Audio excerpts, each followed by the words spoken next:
Bismillahirrahmanirrahim.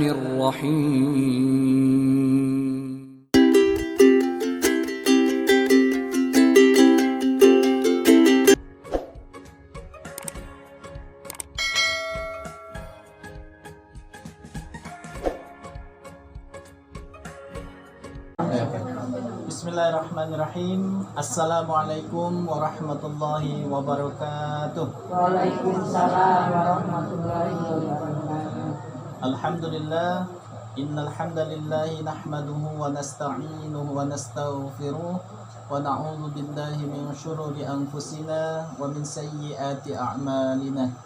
May yahdihillahu fala mudilla lahu wa may yudlil fala hadiyalah.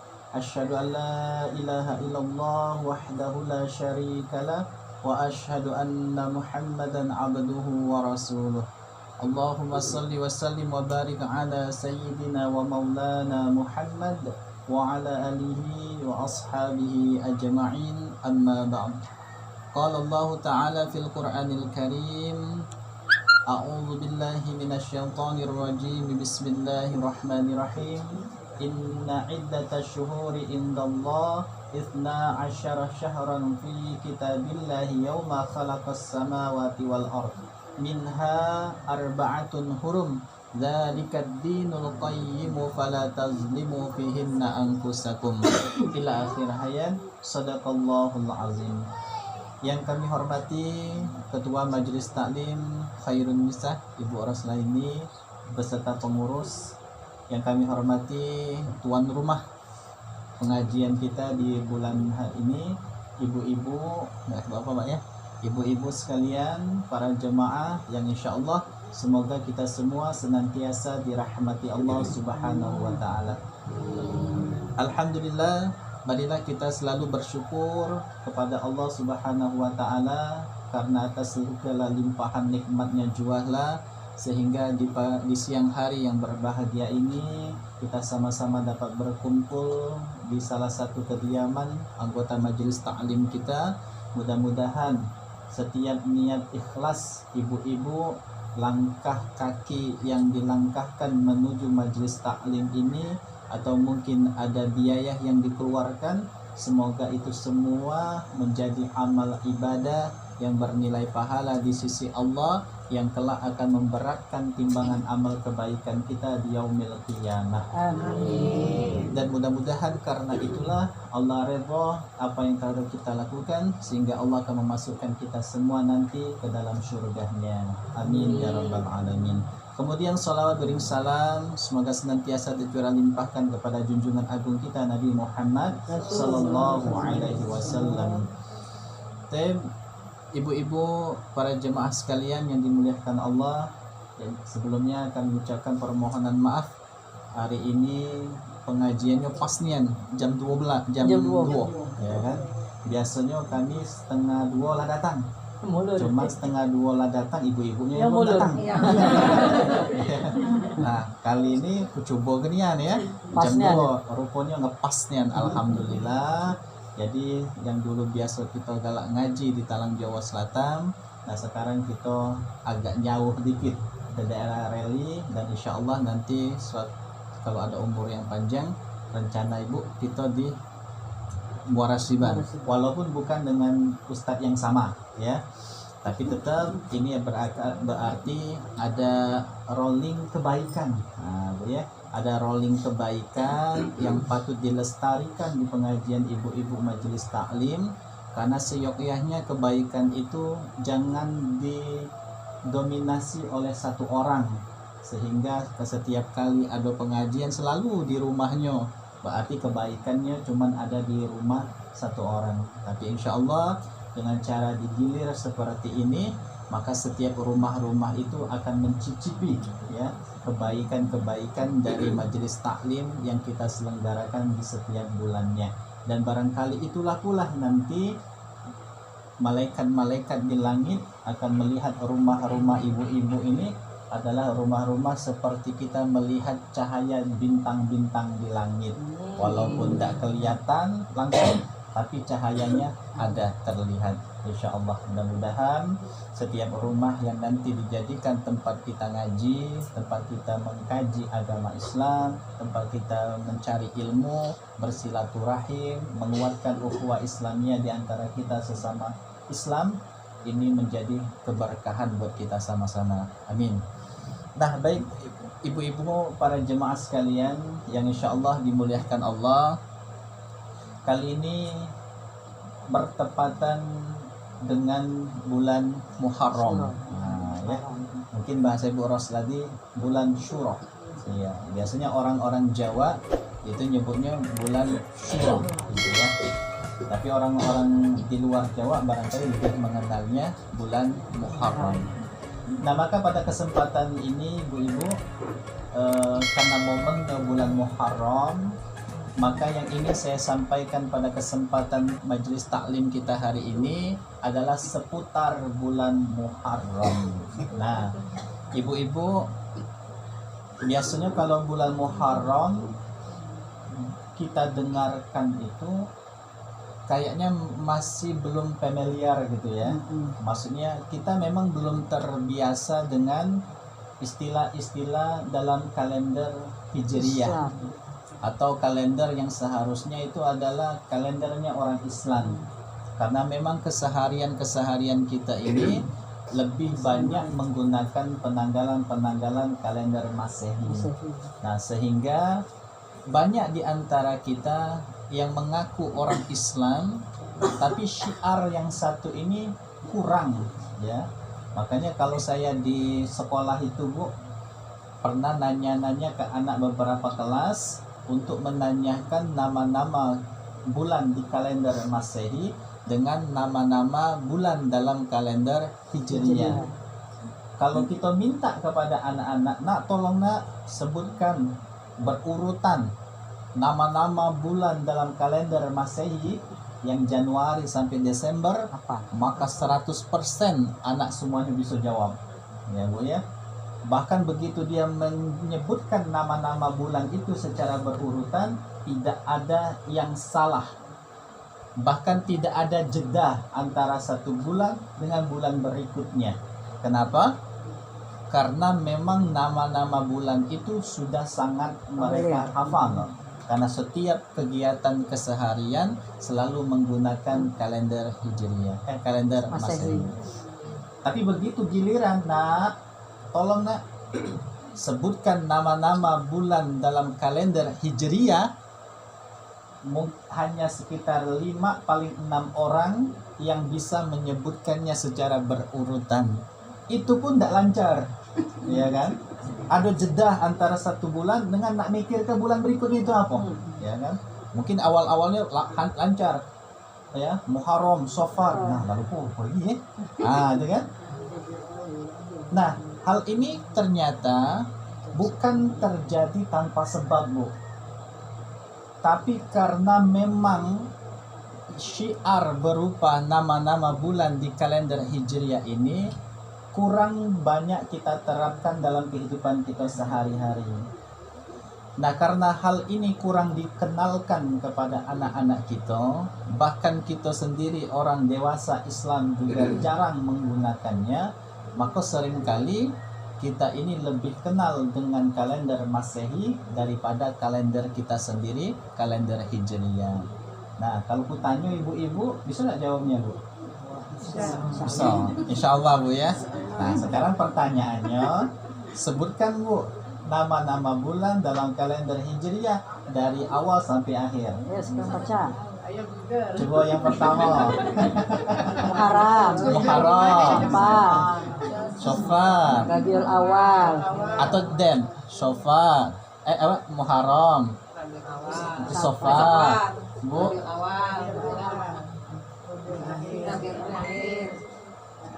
Rajab. Kaget dulu Rajab dulu. Rajab. Sa'ban. Belum kan itu masih jauh. Jumadil awal, Jumadil akhir. Jumadil awal. Rajab, Sa'ban, Tate Wal, Rajab, Sya'ban, Ramadan, Ah, terus Bu? Zulkaidah, Zulhijjah. Ya kan? Walaupun saya tunjuk gini giliran, tapi jawabnya berapa orang? Ya. Itu pun walaupun sudah dibantu, ternyata masih banyak jeda-jedanya itu kan mikir, ada yang kelewatan. Nah, ibu-ibu, ya, jadi mohon maaf saya langsung praktek seperti itu. Ternyata apa yang barusan saya ucapkan Benar adanya. gitu Bu ya. Jadi jangankan di kalangan anak-anak kita SMP, SMA, ternyata kadang kita sendiri baik kurang perhatian dengan syiar-syiar Islam, termasuklah diantaranya kalender-kalender Hijriah ini. Nah, ibu-ibu, memang tidak ada nilai pahalanya, memang tidak ada. Bukan berarti misalnya barang siapa yang hafal 12 bulan kalender Hijriah akan diampuni dosa-dosanya, tidak ada ya. Memang tidak ada keutamaannya, tapi itu bagian dari Pengenalan kecintaan kita kepada kepada syiar-syiar Islam. Di antaranya ini adalah nama-nama dalam kalender Hijriah. Hijriah. Nah, sepulang ini Bu, ada PR untuk ibu galau-galau ya. Aku PR-nya ngapalin nama-nama bulan ya.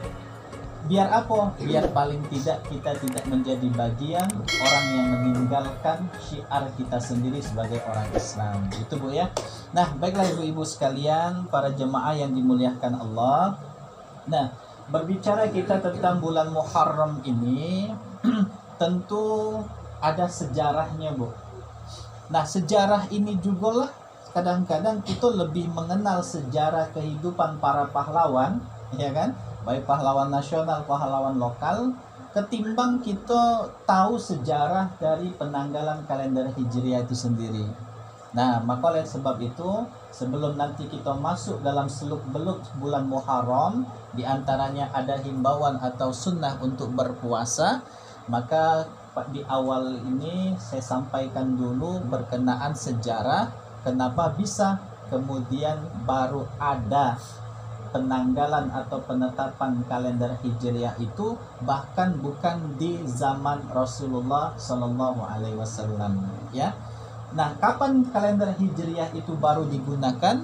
Yaitu pada zaman siapa Bu? zaman Nabi Muhammad Hah?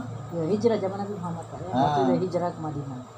Penetapan kalender Hijriah itu ternyata Bu bukan di zaman Nabi Muhammad, tapi ada di zaman Umar bin Khattab. Masya Allah. Jauh dah jalannya. Sahabatnya ya. Jauh. Bahkan kelang dulu satu khalifah Rasulullah, yaitu Abu Bakar. Sudah Abu Bakar, Umar, dan Umar pun bukan atas inisiatifnya untuk membuat penanggalan kalender Hijriah, tapi atas pertanyaan beberapa gubernur yang di bawah pemimpinannya yang menanyakan tentang surat-surat Umar bin Khattab yang tidak ada penanggalannya. Nah, itu karena memang di zaman-zaman Nabi tidak pernah dikenal dengan penanggalan Hijriah ini. Jadi ibu-ibu jangan salah sangka ya. Jadi kalender Hijriah ini bukan waktu Nabi hijrah. Itu hanya penetapannya. Tapi kapan betul-betul ditetapkan satu Hijriah itu, yaitu di masa kepemimpinan Umar bin Khattab. Itu ya. Nah, ketika ini diusulkan Bu, baru Umar nih ngundang. Mungkin barangkali rapat banyak kayak gini lah, yang dihadiri oleh beberapa sahabat besar atau sahabat-sahabat yang sudah terkenal seperti Utsman bin Affan, Ali bin Abi Thalib, ada Abdurrahman bin Auf, ada Sa'ad bin Abi Waqqas, ada Ubaidillah dan lain sebagainya. Lalu didudukkan sama-sama dalam satu majelis untuk menetapkan penetapan tanggal Hijriah ini.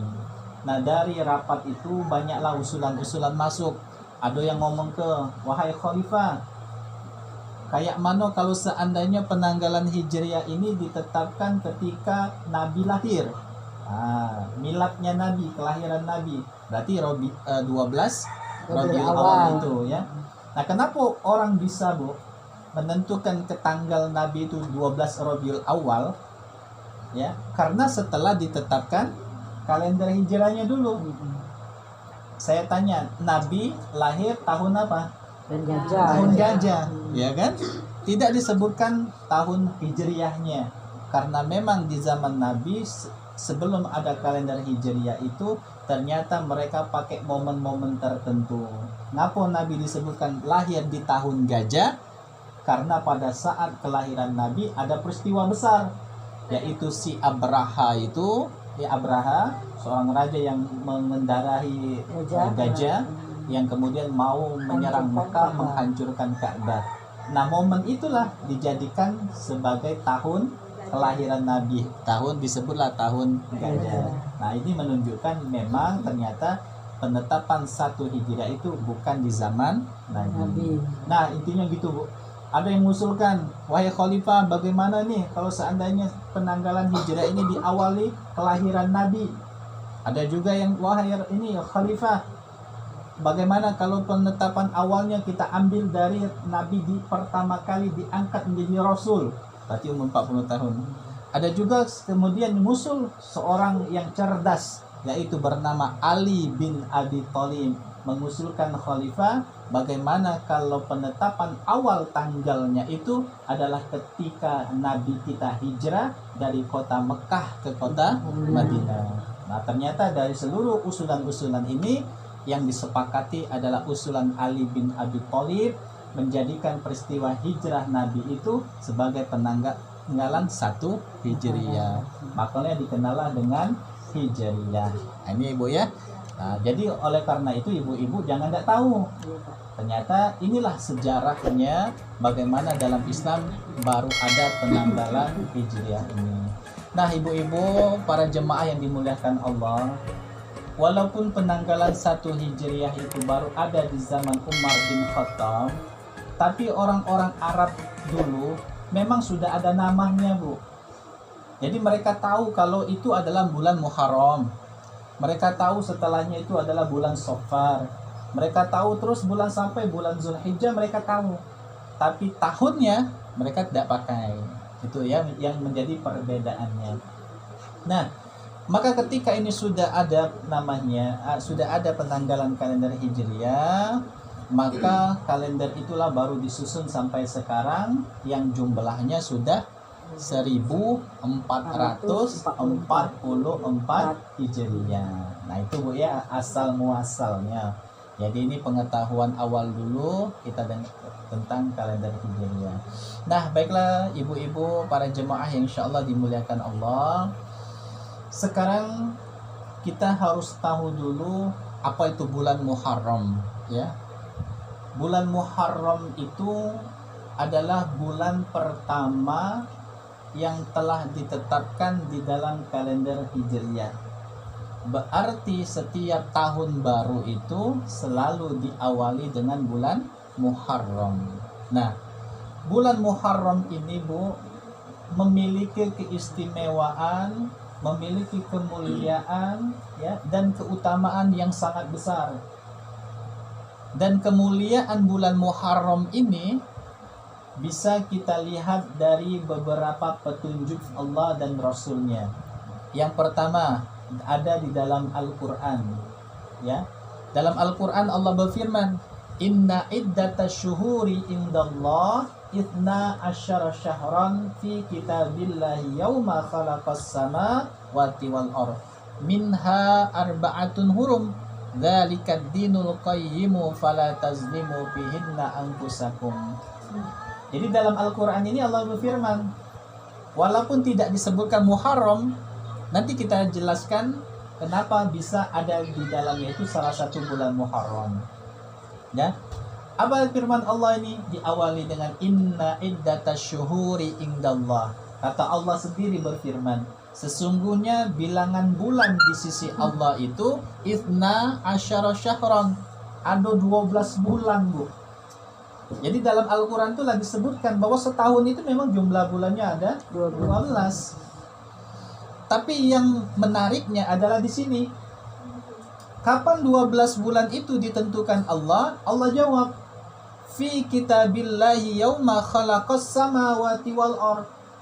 Kata Allah, 12 bulan itu sudah Allah tetapkan jauh-jauh ketika Allah menciptakan langit dan bumi. Berarti lah lama belum tuh? Oh lah lama nian ya. Malah sebelum kita lahir belum itu ada. sudah ditetapkan Allah bahwa dalam 1 tahun itu ada 12 bulan. Lalu Allah memfirmankan minha arba'atun hurum.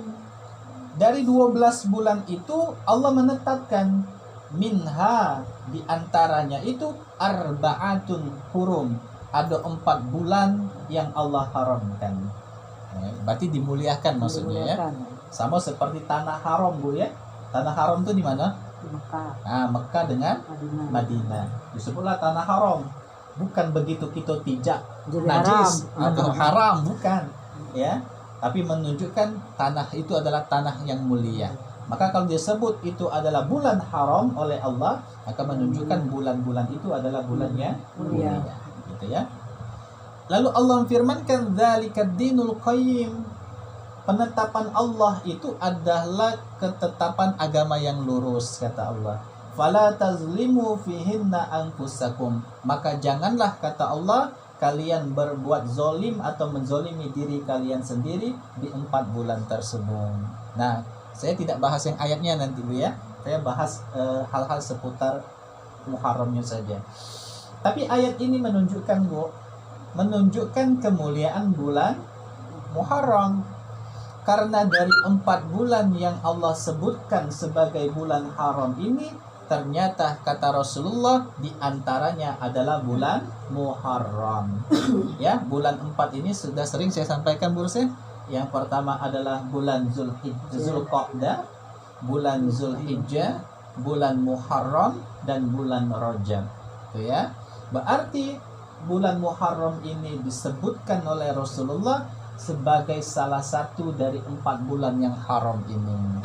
Nah, maka jelaslah oleh kita semua ibu-ibu bahwa bulan Muharram yang kita sama-sama sedang berada di dalamnya ini adalah bulan yang mulia di sisi Allah. Maka sudah sewajarnya lah kita mengisi bulan Muharram ini dengan berbagai amal ibadah.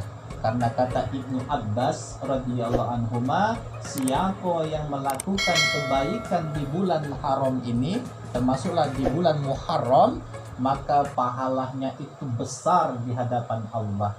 Walaupun barangkali apa yang kita lakukan itu termasuk amal ibadah yang kecil, tapi di pandangan Allah ibadah itu pahalanya sangat besar. Itu bedanya. Tapi ingat kata Ibnu Abbas, barang siapa yang melakukan keburukan di bulan haram itu, termasuk di bulan Muharram ini, walaupun itu perbuatan buruk yang kecil, dosanya sepele, tapi dari pandangan Allah dosanya sangat besar. Itu bedanya, ya. Maka oleh karena itu, lewat dari ayat dan sabda Nabi Shallallahu Alaihi Wasallam ini, saya pun mengajak saya pribadi dan kita semua, mari kita isi bulan Muharram ini dengan berbagai amal ketaatan. Di antaranya adalah dengan berpuasa. Nah, nanti ya berpuasanya. Nah, saya ingin kemudian ibu-ibu menunjukkan kemuliaan bulan Muharram ini. Kalau tadi lewat ayat Al-Quran, sekarang lewat hadis Nabi. Kata Nabi Shallallahu Alaihi Wasallam tentang kemuliaan bulan Muharram ini, pernah diriwayatkan oleh Abu Hurairah radhiyallahu anhu, katanya Rasulullah Shallallahu Alaihi Wasallam pernah bersabda, afdalus siyam ba'da syahrul Ramadan syahrullah al-Muharram. Ibu-ibu tahu artinya? Enggak tahu. Ngapa ibu-ibu ngangguk-ngangguk galau tadi tuh? Ngantuk. Ngantuk. Ya, aku tahu. Kayaknya lah ngerti nih yang tadi artinya. Ya. Masya Allah. Nah. Jadi Bu, Masya Allah itu Bu. Jadi kata Nabi, afdalus siyam, puasa yang paling utama itu syahrul Ramadan. Nah, di bulan Ramadan. Yang paling utama ya. Tapi Nabi nyebutkan di dalam ayat ini bahwa kata Nabi puasa yang paling afdol setelah puasa Ramadan ya adalah syahrullah al-Muharram. Apa tuh Bu? Puasa di bulan Muharram. Tapi sebelum Muharram ada namanya dulu. sebelum disebutkan Muharram, Al-Muharram disebutkan Syahrullah, yaitu puasa di bulan Allah, yaitu bulan Muharram. Baik Bu. Di sini ada yang menariknya Bu. Di mana Ustaz yang menariknya? Ada penyebutan Syahrullah yang artinya bulan Allah. Baik. Berarti di sini Rasulullah ingin menyampaikan bahwa nama lain dari Muharram itu adalah Syahrullah, bulannya Allah. Ibu, dari 12 bulan itu selain dari bulan Muharram, ada tak nama-nama bulan lain yang disebut Allah sebagai bulannya? Rajab. Rajab bulan Allah kan Pak? Ada tak Bu? Tidak ada. Muharram adalah satu-satunya bulan dari 12 bulan itu yang namanya disandarkan langsung kepada Allah. Hatta Ramadan, kurang apa Ramadan Bu ya? Ibarat manusia lah sempurna nian Ramadan itu tuh. Tapi walaupun Ramadan itu adalah bulan yang mulia, tapi tidak pernah disebut sebagai bulan Allah. Hanya disebut Syahrul Ramadan, bulan pembakaran. Kadang disebut Syahrul Quran, bulan diturunkannya permulaan Al-Quran. Syahrul Maghfirah, kan bulan diampuni Allah, gitu kan? Tapi tidak pernah Ramadan itu disandarkan dengan Syahrullah, bulannya Allah. Hanya bulan Muharram inilah Bu, satu-satunya bulan yang disebut sebagai bulannya Allah. Bu, kalau sesuatu itu sudah disandarkan dengan Allah, kira-kira sesuatu yang disandar itu mulia tak jadinya? Mulia. Pasti Bu. Sebagai contoh, Ibu tahu namanya Ka'bah? Ibu tahu namanya Ka'bah? Apa ragu-ragu tuh Bu? Iya. Kan saya cuma tanya, telah tahu belum ya kan? Ya, ya, insya Allah kita tahu. Nah, tapi kalau saya tanya, Ibu lah sudah lihat belum? Nah, itu ada yang belum. Mudah-mudahan secepatnya Allah beri kita kemudahan untuk melihat Ka'bah. Mudah lewat minimal umroh, amin. Ya, ya. Karena Bu kalau nak naik haji sekarang lamonian, udah 20 tahun. Ya. Nah, kalau kita misal daftar umur 40, umur 60, kalau pula berangkat. Ya. Nah, maka yang paling mudah sekarang ini kalau memang ingin ada berangkat ke Mekahnya cuma lewat umroh, gitu ya. Umroh sekarang alhamdulillah sudah mulai banyak yang bergerak ya. Nah, Tip. Sampai mana kita tadi? Sampai bulan Allah. Oh, sampai ke Ka'bah tadi. Oke. Nah, Bu, kalau kita melihat Ka'bah itu, ya, Ka'bah yang bentuknya segi empat itu seperti kubus. Lalu kita bandingkan belah barangkali dengan masjid kita Al-A'raf ini. Iya kan? Masjid Al-A'raf ini besar lah gitu ya. Besar lah ya, lebih lah dari 9 meter ya. Lebih lah barangkali ya. Ya. Atau kalau nak lemak masjid mana Bu yang agak-agak bagus? Oh, masjid ini bela Masjid Agung bela ya. Masjid Agung Pasar. Nah, sekarang Bu kita coba sedikit ya menghayal, lalu kita bandingkan antara bangunan Ka'bah itu dengan Masjid Agung Pasar Lahat itu. Ya. Kalau dari sisi bentuk bangunannya Bu, bagus mana antara Ka'bah dengan Masjid Agung gitu? Masjid Agung gitu kan Bu? Jujur gitu kan? Ya? Ya pastilah, ya di TV pastilah ya. Ya, bayangkan ya. Maka saya bayangkan ya. Jadi apa yang kita lihat di gambar, di Instagram atau yang di video, jadi bayangkan ya. Oke. Dan mana yang lebih besar antara bangunan Ka'bah itu yang sekitar 9 sampai 11 meter saja dengan bangunan Masjid kita Agung, besar yang mana Bu? Masjid Agung. Kalau kita pernah lihat, kalau misalnya pejabat-pejabat masuk ke dalam Ka'bah itu, bagus mana hiasan-hiasannya itu dengan Masjid Agung. Belum tahu lah. Ya. Masjid Agung sebenarnya saya sampaikan, kalau Ibu belum pernah lihat dalamnya, Karena ada beberapa video yang memperlihatkan isi dalamnya. Ternyata dalamnya cuma kosong melompong. Tidak ada lukis-lukisan apa-apa ya. Atau Arab-Arab seperti yang di luar.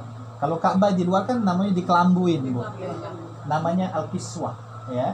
Warna hitam. Dulu warnanya tidak hitam, berubah-berubah. Hanya saja sekarang sudah ditetapkan warnanya hitam, lalu ditulis dengan Tinta emas, gitu ya. Itulah yang barangkali yang membuatnya agak sedikit bagus, ya. Tapi kalau dibandingkan dengan Masjid Agung kita Lahat, lalu kita lihat dengan apa yang ada di dalam Masjid Agung Lahat itu, maka tentu lebih indah Masjid Agung. Ya. Tetapi yang membedakan itu adalah penyandaran namanya. Ka'bah itu dikenal dengan nama Baitullah, rumah Allah. Masjid Agung sebagus Ida itu, sebesar Ida itu, pernah tidak disebutkan sebagai Baitullah. Masjid Agung. Cuma disebut Masjid Agung. Masjid Agung, Bang. Ya, masjid artinya tempat orang sujud, tempat orang sholat. Ya, tidak pernah disandarkan suatu masjid di dunia ini dengan nama yang sama dengan bangunan Ka'bah tadi dengan sebutan Baitullah.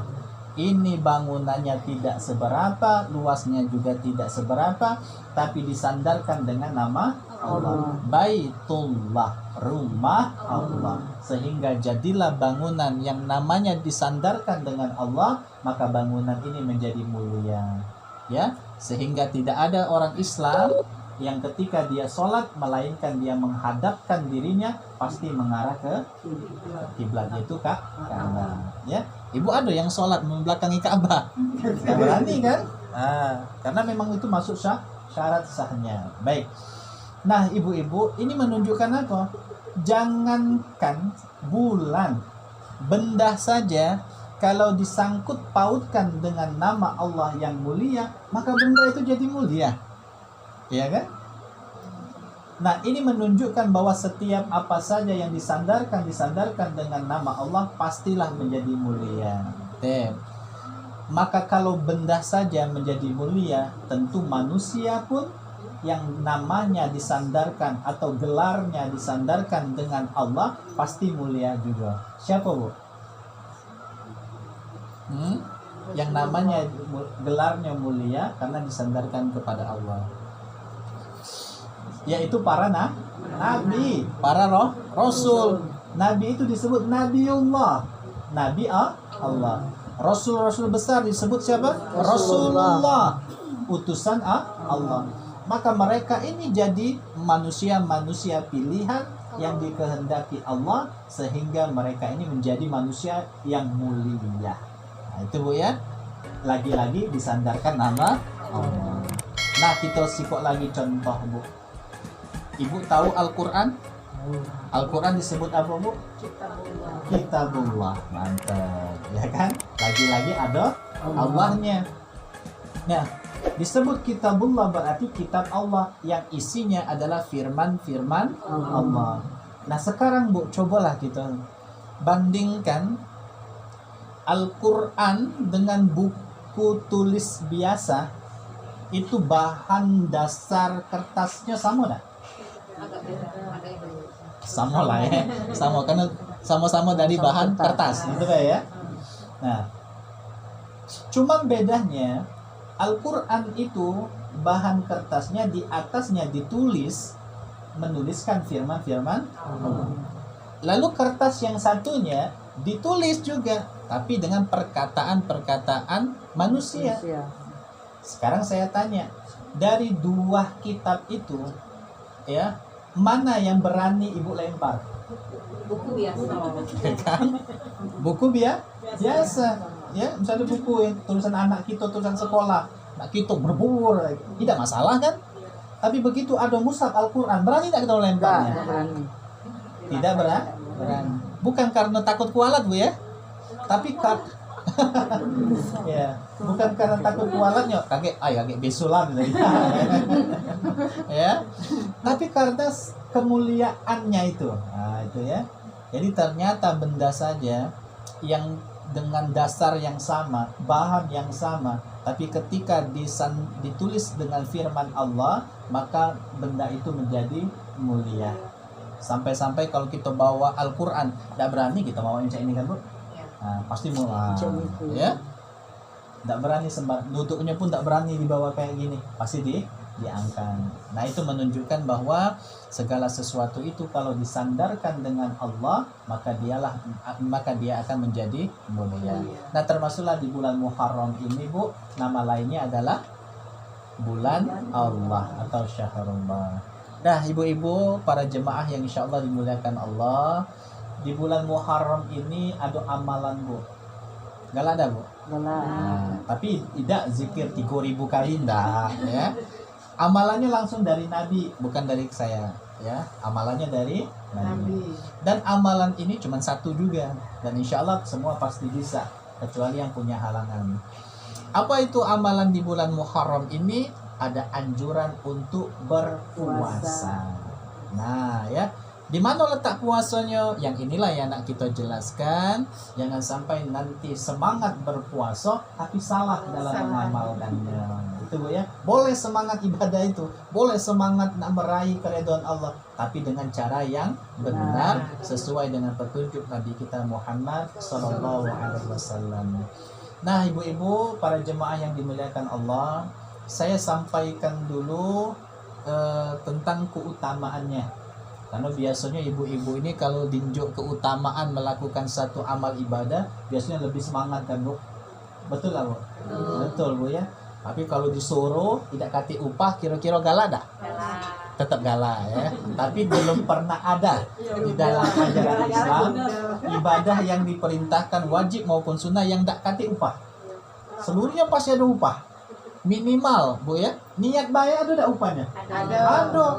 Ibu yang kemarin dulu lah berniat, kaget majelis taklim ya di hari datang aku insyaallah. Niat lihatnya. Lah ada pahalanya? Ada. Lah dapat pahalanya walaupun pada hari ini dia tidak datang. Ada yang macam itu, Bu? Ada ya.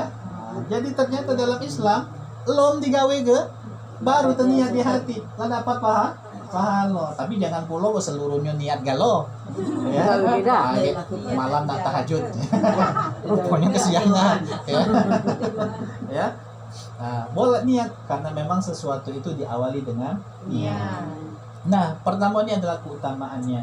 Seperti yang sudah kami sebutkan tadi Bu, bahwa Muharram ini punya keutamaan ya, di antaranya bahwa barang siapa yang berpuasa di hari Asyura. Nah, hari Asyura yaitu tanggal 10 Muharram. Maka kata Rasulullah sallallahu alaihi wasallam, aku berharap Allah akan mengampuni 1 tahun dosa-dosanya yang telah lalu. Nah, jadi dapat pahala apa kita? Dapat keutamaan apa kita Bu? Diampuni dosa-dosa yang telah lalu. Tapi jadilah Bu setahun ya. Kalau kita kemarin puasa di hari Arafah, diampuni berapa tahun Bu? Arafah Diampuni 2 tahun kan? Barang siapa yang berpuasa di hari Arafah, maka Allah akan mengampuni 1 tahun sebelumnya dan tahun sesudahnya. Berarti 2 tahun. Nah, hari Asyura kita puasa lagi setahun, diampuni lagi kita dosa-dosa 1 tahun. Habis enggak Bu? Habis enggak dosa kita? habis sampai dibuat lagi.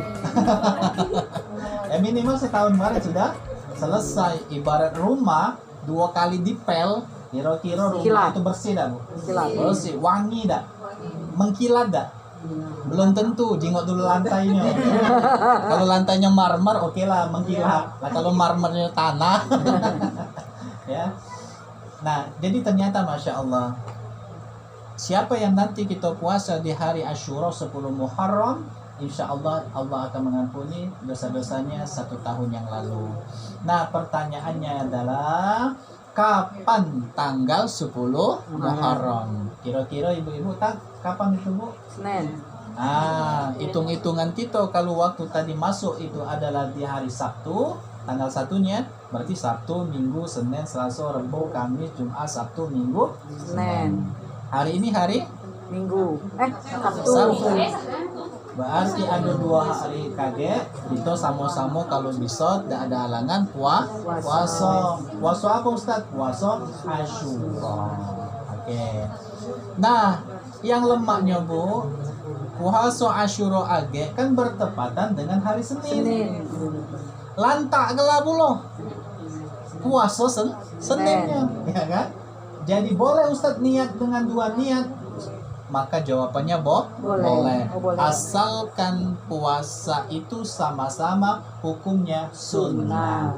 Ya, puasa Asyura hukumnya sunnah, puasa Senin Kamis hukumnya sunnah. Maka ketika ketemu dalam satu waktu Niat. diperbolehkan berniat dua-duanya, maka insya Allah dia pun akan mendapatkan dua pahala sekaligus. Mati lemah dah ini Bu, lemah. Apalagi pernah kejadian satu waktu itu berkumpul 3 puasa, ya, berkumpul 3 puasa. Apa puasanya? Puasa Senin, ialah puasa Yaumil Bid, 3 hari setiap bulan, 13, 14, 15 ketemu. Ditambah ada momen kayak gini pula, jadi pasnya 3, ya kan? Boleh tak 3 Bu? Boleh, lantak lah.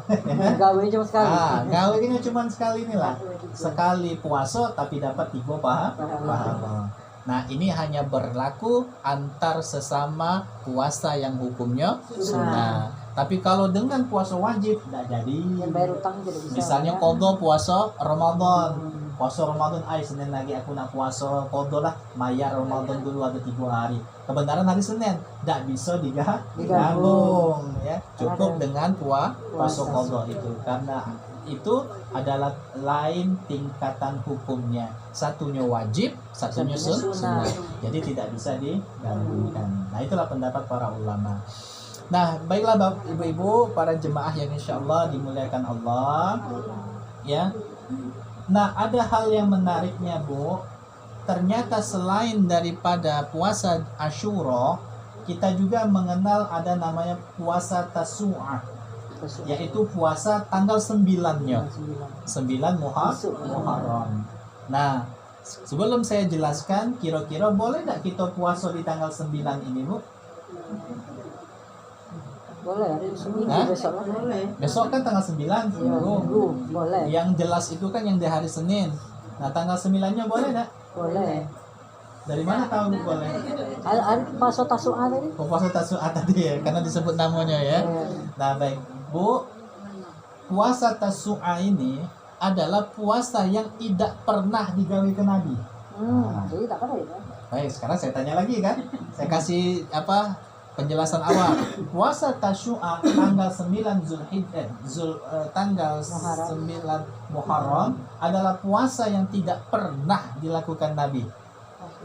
Berarti boleh tak? Tidak. Boleh ya berarti. Oh, mulai berubah ya jawabannya. Boleh. Tidak boleh. Hah? Boleh Pak ya. Tapi Boleh atau tidak? Tidak. Ada yang tidak, ada yang boleh. Oke.